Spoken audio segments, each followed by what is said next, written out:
श्री शिवाय नमस्तुभ्यम। हर हर महादेव। जय जय भोलेनाथ। देखिए दोस्तों, अगर इस सावन के महीने में हम आज के दिन यानी कि गुरुवार के दिन मात्र एक टुकड़े गुड़ से यह महत्वपूर्ण उपाय शिवलिंग में करते हैं तो गुरुजी ने कहा है कि अगर हमारे जीवन में आर्थिक समस्याएं चल रही हैं, धन से संबंधित समस्याएं चल रही हैं, या फिर हमारे विवाह में विलंब हो रहा है, समय से शादी नहीं हो पा रही है, या फिर आपके जीवन में बहुत अधिक निराशाएं मिलती हैं, आप कोई भी कार्य करते हैं तो उसमें आपको असफलता ही प्राप्त होती है, तो गुरुजी कहते हैं कि आपको मात्र एक टुकड़े गुड़ से शिवलिंग के सामने एक ऐसा अचूक उपाय करना है जो आपकी सभी समस्याओं को दूर कर देगा।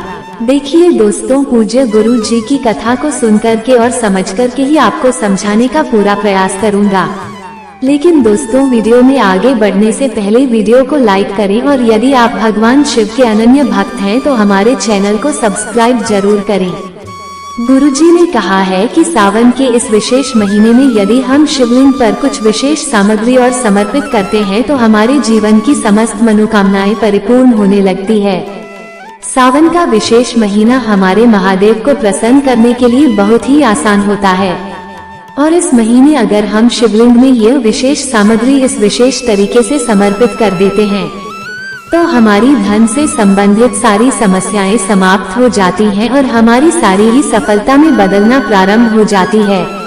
तो चलिए दोस्तों, बात करते हैं पूज्य गुरुजी द्वारा बताए गए पहले उपाय के बारे में। देखिए दोस्तों, इस उपाय को करने के लिए सबसे पहले आपको मात्र एक प्यारी सी बेलपत्र के पत्ते ले लेनी है।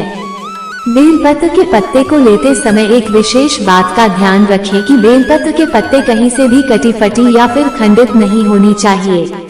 देखिए, यदि आपको बेलपत्र प्राप्त नहीं हो पाता है तो आप शिवलिंग पर चढ़ी हुई बेलपत्र पत्ते को पुनः साफ सुथरे पानी से धोकर के उपयोग कर सकते हैं। पत्ते के साथ में आपको एक गुड़ का टुकड़ा ले लेना है।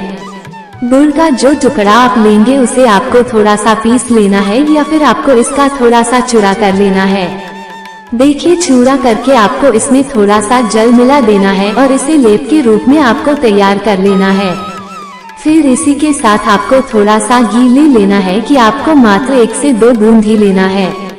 आपको कोशिश करनी है कि जो ये घी ले रहे हैं वो आपको गाय का ही लेना है। अगर इस उपाय के लिए आपके पास गाय का घी मिल जाता है तो गुरुजी ने कहा कि आपके लिए ये उपाय चमत्कारिक परिणाम देना शुरू कर देगा।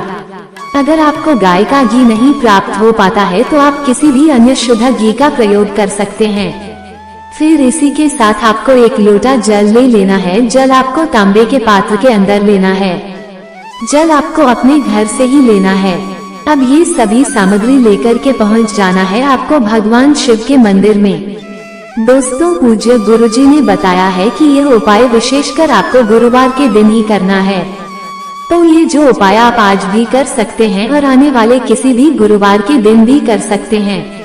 देखिए दोस्तों, सबसे पहले जब आपके पास एक तांबे के पात्र के अंदर शुद्ध जल है उसे आपको भगवान शिव के शिवलिंग पर समर्पित कर देना है। श्री शिवाय नमः इस मंत्र का जाप करते हुए। दोस्तों, गुरुजी ने कहा है कि जल आपको इतने धीरे समर्पित करना है कि जल समर्पित करते हुए आप कुल 11 बार श्री शिवाय नमस्तुभ्यम इस मंत्र का जाप कर सकें। अब दोस्तों, आपके पास जो एक बेलपत्र है उसकी नीचे की जो 2 पत्तियां होती हैं उन पर आपने जो गुड़ का लेपन तैयार किया था उन दोनों पत्तियों पर आपको ये गुड़ का लेपन कर देना है। यानी कि बेलपत्र की चिकनी साइड पर आपको नीचे की दोनों पत्तियों पर गुड़ का लेपन लगा देना है। अब दोस्तों, बेलपत्र की जो ऊपर वाली पत्ती होती है उस पूरी पत्ती पर आपको आपके पास जितना भी लेप बचा हुआ है उस पूरे लेप को आपको बेलपत्र की बीच वाली बड़ी पत्ती पर लगा देना है। देखिए, जो गुड़ का लेपन करेंगे और लगाएंगे वो आपको अपने दाहिने हाथ की तर्जनी उंगली है उसी से लगाना है। देखिए दोस्तों, अगर आपको तर्जनी उंगली किसे कहते हैं नहीं मालूम है तो स्क्रीन पर दिखाई दे रहा है उसे ही हम तर्जनी उंगली कहते हैं। तो इसी उंगली से आपको गुड़ और घी का लेपन करना है। साथ ही इस बेलपत्र को आपको अपने सीधे हाथ में रख लेना है और महादेव जी से आपको जीवन में जो भी परेशानियां आपके जीवन में चल रही हैं उन्हें दूर करने के लिए प्रार्थना करनी है। आपको प्रार्थना करते हुए श्री शिवाय नमः इस मंत्र का स्मरण करते हुए यह एक बेलपत्र आपको भगवान शिव के शिवलिंग पर समर्पित कर देनी है। देखिए दोस्तों, शिवलिंग पे जब भी आप ये बेलपत्र समर्पित करेंगे तो इसकी डंडी आपको जला धैर्य रखना है। गुरु जी कहते हैं कि सावन महीने में यदि गुरुवार के दिन ये उपाय हम करते हैं तो जितने भी परेशानियां हमारे जीवन में चल रही हैं वो महादेव की कृपा से सभी दूर होने लगती हैं। अब दोस्तों हम बात कर लेते हैं पूज्य गुरु जी द्वारा बताए गए दूसरे विशेष उपाय के बारे में। देखिए, इस उपाय को करने के लिए आपको मात्र थोड़ा सा शुद्ध घी लेना है। घी यदि आपको गाय का मिलता है तो यह उपाय के लिए सर्वोत्तम सिद्ध होता है। यदि आपको गाय का घी नहीं मिल पाता है तो आप अन्य किसी भी शुद्ध घी का प्रयोग कर सकते हैं। इसी के साथ आपको एक तांबे के पात्र के अंदर शुद्ध जल ले लेना है। अब दोस्तों, ये दोनों सामग्री लेकर के आपको पहुंच जाना है भगवान शिव के मंदिर में। देखिए, आप ये दोनों उपाय सुबह से लेकर के शाम तक किसी भी समय कर सकते हैं।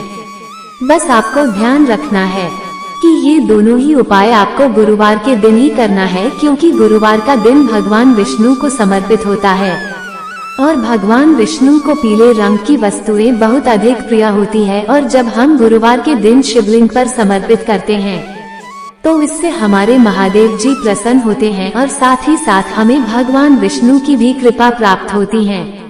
देखिए, दोनों सामग्री लेकर के हमें पहुंच जाना है भगवान शिव के मंदिर में। देखिए, सबसे पहले आपको एक तांबे के पात्र में शुद्ध जल लेना है। उसे आपको भगवान शिव के शिवलिंग पर समर्पित कर देना है। जल समर्पित करते हुए आपको शिव महापुराण के मूल मंत्र श्री शिवाय नमः इस मंत्र का लगातार जाप करते रहना है।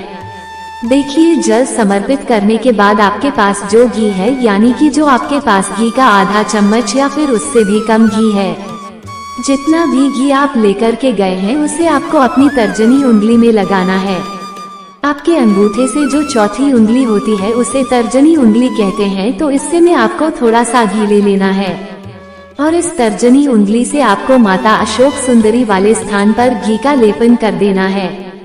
देखिए, जब भी आप शिवलिंग पर माता अशोक सुंदरी वाले स्थान पर ये घी लगाएंगे तो जितनी भी देर आप ये घी लगाएंगे उतनी ही देर तक आपको श्री शिवाय नमस्तुभ्यम इस मंत्र का जाप करते रहना है। और आपके जीवन की जो भी समस्याएं, जो भी परेशानियां हैं, जो बहुत दिनों से बनी हुई है, चाहे वह धन से संबंधित कोई बड़ी परेशानी हो या फिर कोई विवाह से जुड़ी समस्या हो या फिर आपके जीवन में क्लेश बहुत अधिक रहता है, लड़ाई झगड़े बहुत अधिक रहते हैं, तो आपको इन सभी समस्याओं का स्मरण करते हुए महादेव जी से दूर करने के लिए आपको प्रार्थना कर लेनी है। देखिए, यदि आपको माता अशोक सुंदरी वाले स्थान के बारे में जानकारी नहीं है तो सामने को पूरा शिव परिवार दिखाया जा रहा है। इसी में जो जरदारी के बीच वाला स्थान होता है उसे यह माता अशोक सुंदरी वाला स्थान कहते हैं। तो इसी स्थान पर आपको गाय का लेपन करना है अपनी तर्जनी उंगली से माता अशोक सुंदरी वाले स्थान पर। देखिए, गुरुजी कहते हैं कि यदि इस उपाय को हम सावन अधिक मास में किसी को गुरुवार पर कर लेते हैं तो महादेव हमारी सारी मनोकामना को बहुत शीघ्रता से पूर्ण कर देते हैं। तो दोस्तों, इस प्रकार सबको ये दोनों उपाय में से जो भी उपाय सरल और उचित लगे वह उपाय आप कर सकते हैं। उपाय से जुड़ा यदि आपको किसी भी प्रकार का सवाल पूछना है तो आप हमें कमेंट में पूछ सकते हैं। उपाय को करते समय आप किसी भी प्रकार की गलती न करें। श्री शिवाय नमस्तुभ्यम। हर हर महादेव। जय जय भोलेनाथ। धन्यवाद दोस्तों।